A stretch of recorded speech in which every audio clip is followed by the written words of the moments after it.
दुनिया की तमाम छोटी और बड़ी खबरों के लिए हमारे चैनल को सब्सक्राइब करना न भूलें और बेल का बटन जरूर दबाएं।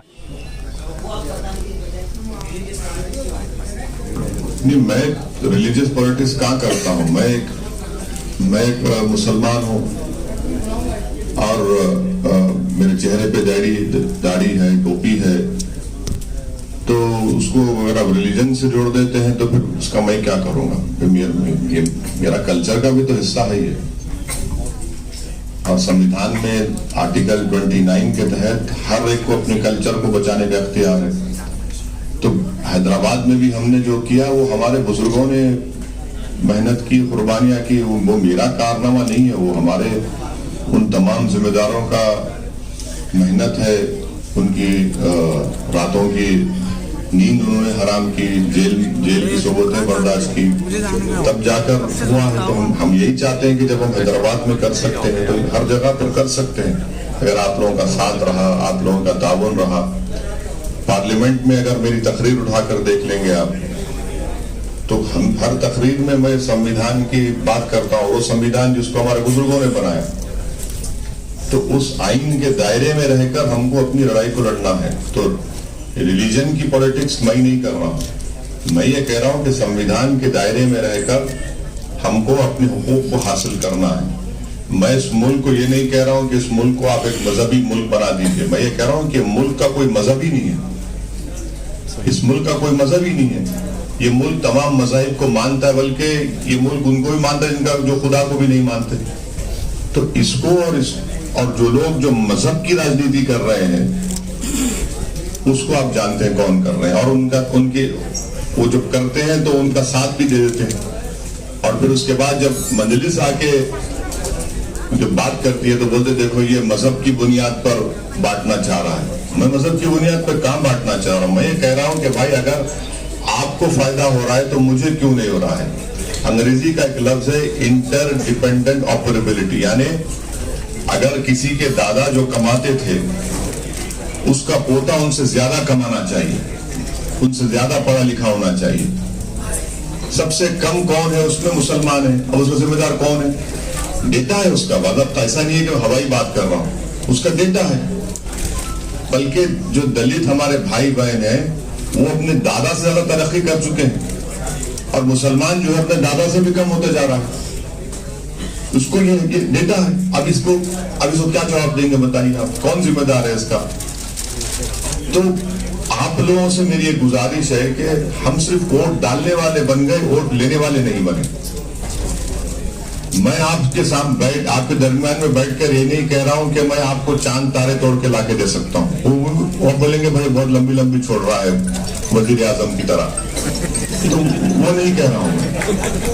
मैं सिर्फ आपसे कह रहा हूं कि आप अपने नुमाइंदों को कामयाब कर सकते हैं, जो आपकी आवाज बनेंगे, आपके लिए लड़ेंगे। वरना अब मौजूदा दौर में तो सिर्फ हम यतीम और बेसहारा लाचार होकर रह गए कि बाज वक्त ऐसा लगता है कि भाई कोई बाजू मेरे खड़ा है नहीं है। वो हालत पैदा हो चुकी है हमारी आज। ये हकीकत है, बोल रहा हूं मैं आपको, बिल्कुल नहीं इस तरह के हालात हैं। तो इसलिए आपसे गुजारिश है कि आप मेरी इन बात पर गौर करिए। जी हम किसी को कहते हैं कि भाई आपके स्टेटस रखें या किसी को मजलिस में लाना चाहते हैं, तो वो लोग कहते हैं कि इससे कोई फायदा नहीं होने वाला, ये वोट तोड़ने के लिए आते हैं। और यहाँ की जो अक्सर गुजरात में माहौल है, जो वोट रचना वो 25-75 के करीब है। तो हम हमारे हिमायत के नुमाइंदों को भी वोट देते हैं, तो हम पूरी तरह से वोट देते तो भी कोई फायदा तो होने वाला नहीं। एक तो कैसे लोगों को अपनी तरफ आएंगे कि भाई असद साहब हक पर है और असद साहब की पार्टी काम करेगी, असद साहब को फायदा होगा। तो ये उनकी राय हो सकती है। इससे कोई फायदा नहीं है। असद साहब यहाँ गुजरात लड़ेंगे, इससे मुसलमानों को कोई फायदा होने वाला नहीं। लोगों का ये कहना है जो वोट डिवाइड किए, जो वोट नहीं तो आप उनका जवाब इस तरह दे सकते हैं कि 84 में आखिरी मरतबा मुस्लिम MP बना था, उसके बाद क्यों नहीं बना। अब उसका जवाब इस तरीके से दे सकते हैं आप कि मुसलमान के एमएलए कितने जीतते हैं, और उसी जो आबादी में जो पटेल बिरादरी है उनके कितने 44 जीतते हैं, 46 उनके जीतते हैं, वो उसकी वजह क्या है। तीसरी बात आप उनसे पूछिए कि भाई आप सिर्फ वोट डालने वाले बनेंगे तो फिर आपका डेवलपमेंट क्यों नहीं हो रहा है।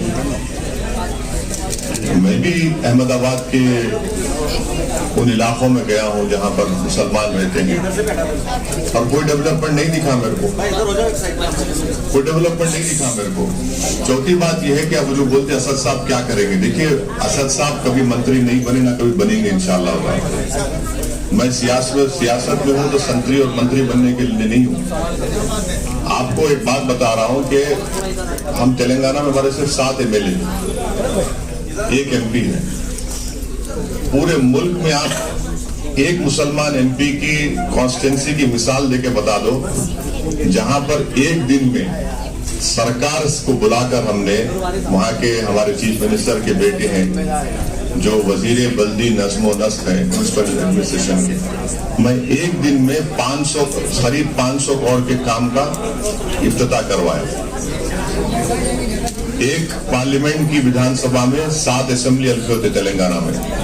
एक विधानसभा में मैंने जिसका नाम कारवान है मौलाना दारुल में थे, 290 करोड़ की खाली नई ड्रेनेज लाइन डला रहा हूं, सिर्फ 290 करोड़ की एक विधानसभा में। फिर एक फ्लाईओवर बना बहादुरपुरा में, वो करीब 100 करोड़ का था। तीसरी हमारे पास एक तालाब है मिरालम तालाब, जो आप इस मदरसे में पढ़ते करीब है, वहां पर हमने फाउंटेन लगाया। उससे हटके एक हमारे पास मार्केट है मेरे हलक़े असेंबली 4 मीनार में, मिरालम मंडी बोलते हैं उसको, हैदराबाद की सबसे पुरानी वेजिटेबल मार्केट है।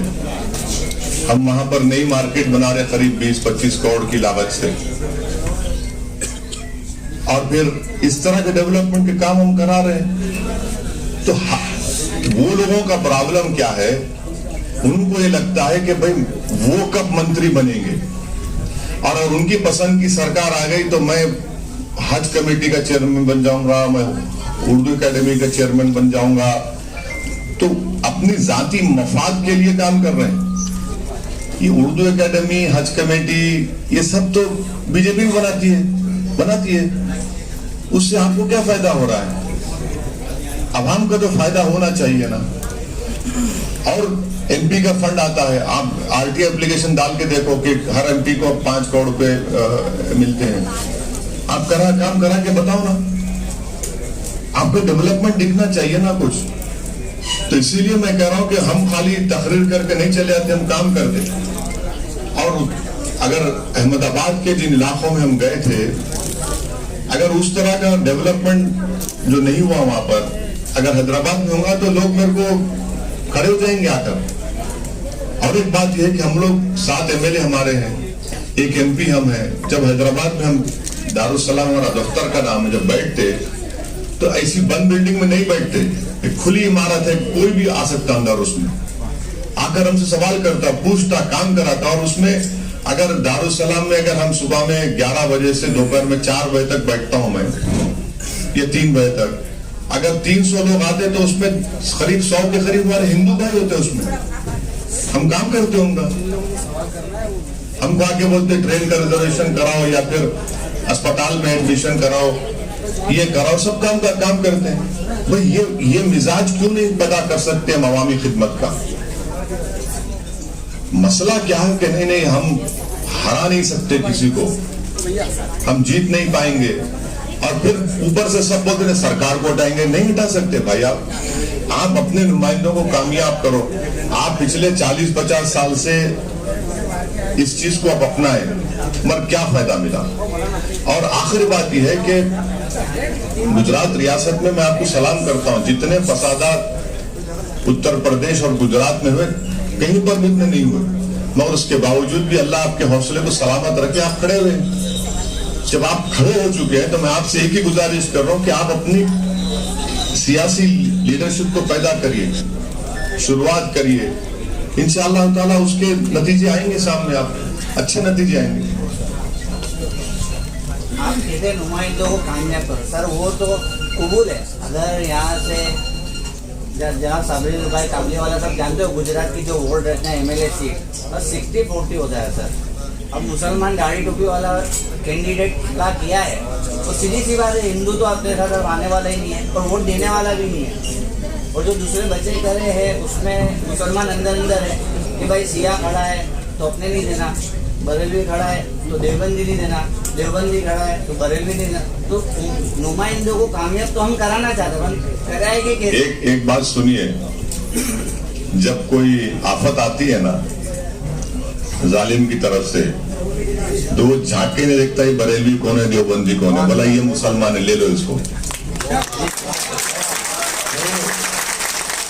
तो ये बात समझने की आपको जरूरत है। हाँ, यकीनन हर एक को अपने अपने मसलक पे चलने का पूरा इख्तियार है, अब चलना भी चाहिए। मगर जब कोई आपको आपकी पूरी तहजीब को, आपकी निशानियों को मिटाने आ चुका है, तो आपको एक होना पड़ेगा। देखिए, जो मौजूदा दौर में बीजेपी सत्ता में है, तो बीजेपी ये चाहती है कि आप मुसलमान सिर्फ घर में बंद कर रहे हैं, बाहर ना रहे, आप अपने घर में रहो बस। बाहर जब निकलेंगे तो अपनी तहजीब का इजहार मत करो। बीजेपी पूरी मुल्क की तारीख को बदलना चाहती है, तारीख को बदलना चाहती है। और तीसरी बात यह है कि बीजेपी RSS का यह है कि वो ये बताते हैं कि पूरे देश में कि सिर्फ मुगल आने से की तकलीफ शुरू हुई। हमारा बोलना यह है कि जो DNA की स्टडीज हुई है वो ये बताती है कि 50,000 साल पहले, अब जो भारत है, पहले अफ्रीका से लोग आए थे 50,000 साल पहले, फिर 40,000 साल पहले मौजूदा पर्शिया ईरान से किसान आए थे। अब जो सेंट्रल एशियन रिपब्लिक्स हैं, ये उज्बेकिस्तान, ताजिकिस्तान, स्टीम्स बोलते उधर, वहां से भारत को आए। RSS और मुखालिफ जो मुस्लिम ताकतें बोलते नहीं 700 साल, भारत 700 साल नहीं, हम तो बोल रहे कि आप जाओ 50,000 साल पहले जाओ, आप 40,000 साल पहले जाओ। और ये बोलना कि मुगलों की वजह से, अरे भाई हमको मुगलों से क्या करना है? इस्लाम तो मुगलों से नहीं आया ना, इस्लाम आया भारत में औलिया अल्लाह की वजह से, वो लोग लेकर आए। मुगलों से क्या कर रहे हैं हमको? वो तो बादशाह थे, बादशाह को मजहबों से मतलब ही नहीं रहता कुछ, उलमाओं को मतलब होता, अहले दिल को मतलब होता, मुफ्ती को मतलब होता। और अगर शेख मुजद्दिद अल्फे थानी रहमतुल्लाह अलैह अगर नहीं ठहर जाते तो आप और हम कहाँ रहते थे? खुदा ना खास्ता शेख मुजद्दिद ठहरे, वो काम करे। तो ये चीजों को हमको समझने की जरूरत है। इख्तलाफात को अगर हम आगे बढ़ाएंगे तो खुदा ना खास्ता नुकसान हमारा ही होगा। और जहां से आप जीत सकते, ठहर जाइए, माँ और बहने ठहर जाइए, ठहरिए। जहां से हम लोग जीत सकते तो जीतिए ना, क्यों नहीं जीत सकते भाई? एक जब तूफान सैलाब आता ना, तो एक छोटा पौधा रहता है उस सैलाब में, वो कम से कम वो आप बन जाइए। भारत की पार्लियामेंट में 540 के MP है, सिर्फ 2 MIM के हैं। अल्हम्दुलिल्लाह हम कर रहे हैं, अपनी बात को उठा रहे हैं, मौसर तरीके से उठा रहे हैं। इसीलिए करो, अपने नुमाइंदों को कामयाब करो। आप जब मेहनत करना शुरू कर देंगे तो इंशाल्लाह दिल अल्लाह खुद मिला देगा। हमारा मसला क्या है? हमारा मसला क्या है? जंग शुरू करने से पहले नतीजे पे आ जाते, अरे हार जाएंगे यार, अरे जीतेंगे हारेंगे कौन जाना भाई। मैं ये कोशिश करता हूँ कि मैं दुआ करूंगा और जिद्दोजहद करूंगा, और अल्लाह ने चाहा तो कामयाबी मिलेगी। मेरे को यूपी में कामयाबी नहीं मिली, मैं आज तुम्हारे दरमियान में बैठा हूँ यहाँ पर, मैं क्या मायूस होकर बैठ जाऊँ? मेरी गाड़ी पर 6 गोलियां चलाए, अल्लाह ने मेरे को बचाया बिल्कुल 6 फीट के फासले से, मैं डर के बैठ जाऊं? मरना तो है हम सबको। देखिए, जीत और कामयाबी वो अल्लाह तय करने वाला, हम कोशिश करना हमारा काम है, और बराबर कामयाबी मिलेगी, देखना आप इंशाअल्लाह। बराबर मिलेगी इंशाल्लाह ताला। तो इसलिए आप पूरे इत्मीनान और एतमाद के साथ आप हमारा साथ दीजिए। भाई आप 40-50 साल आप एक सोच का आप जो भी हो आपने उनका साथ दिया, उससे आपको हासिल कुछ नहीं हुआ ना। अब तो हद ये हो चुकी है कि अगर मस्जिद का मसला उठता है तो कोई पार्टी मुंह नहीं खोलती।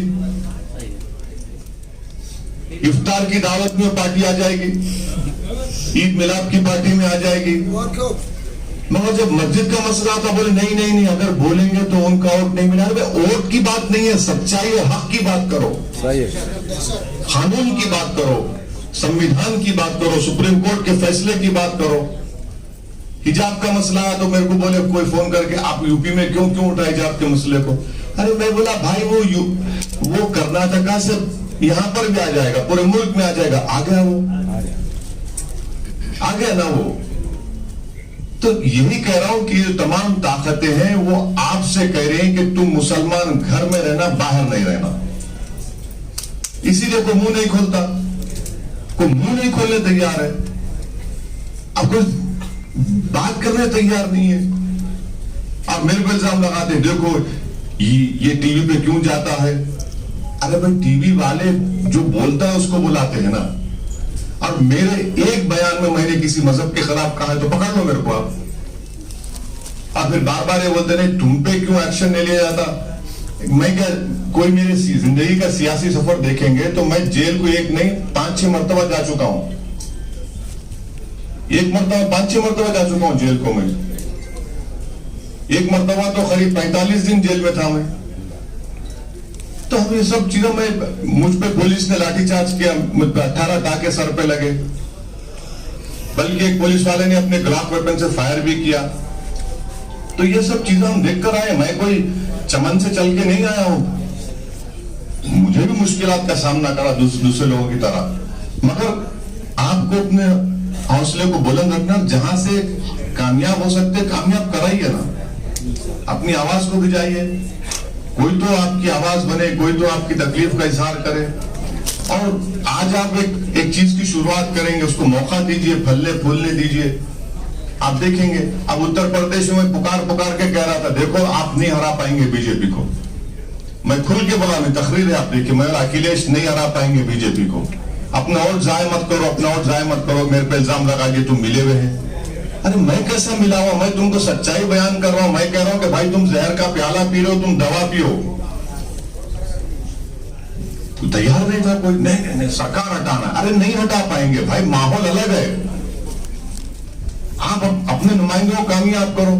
उसका नतीजा ये निकला कि समाजवादी पार्टी के बरेली के एमपी हैं, सिटिंग एमएलए हैं, उनका पेट्रोल पंप को छत को तोड़ दिया गया।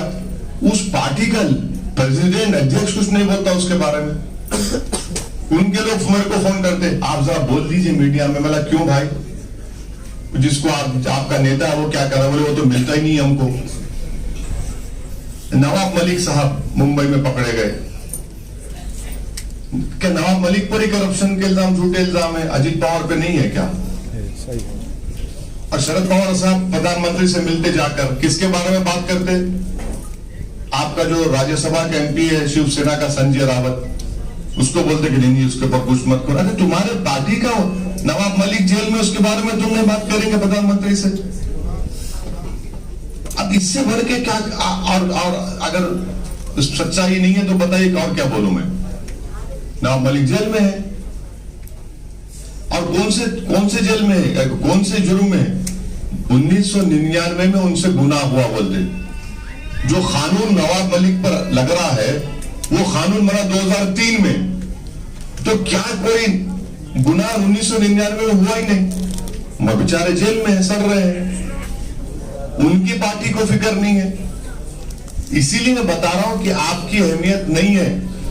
आपकी अहमियत उस वक्त होगी जब आप वोट लेने वाले बन जाएंगे।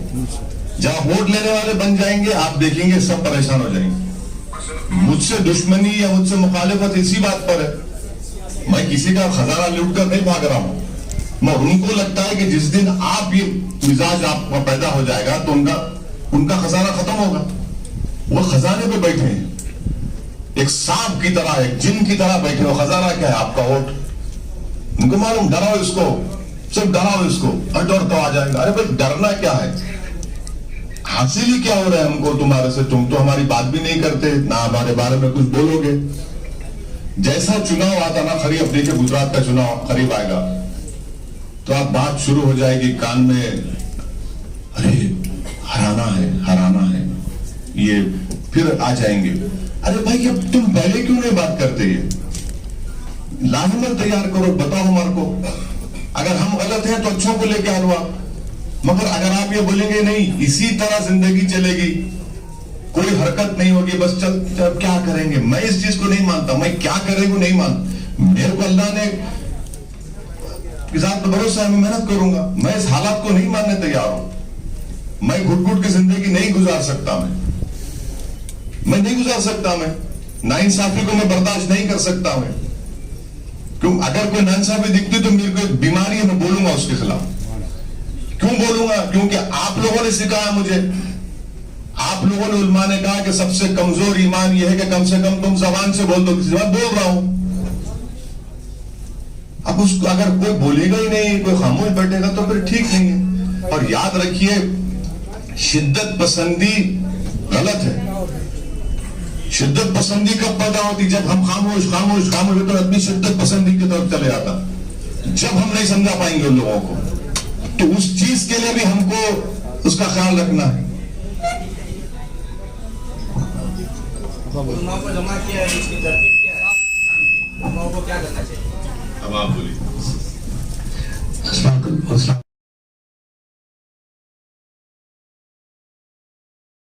आप देख रहे हैं देश लाइव, देश की आवाज।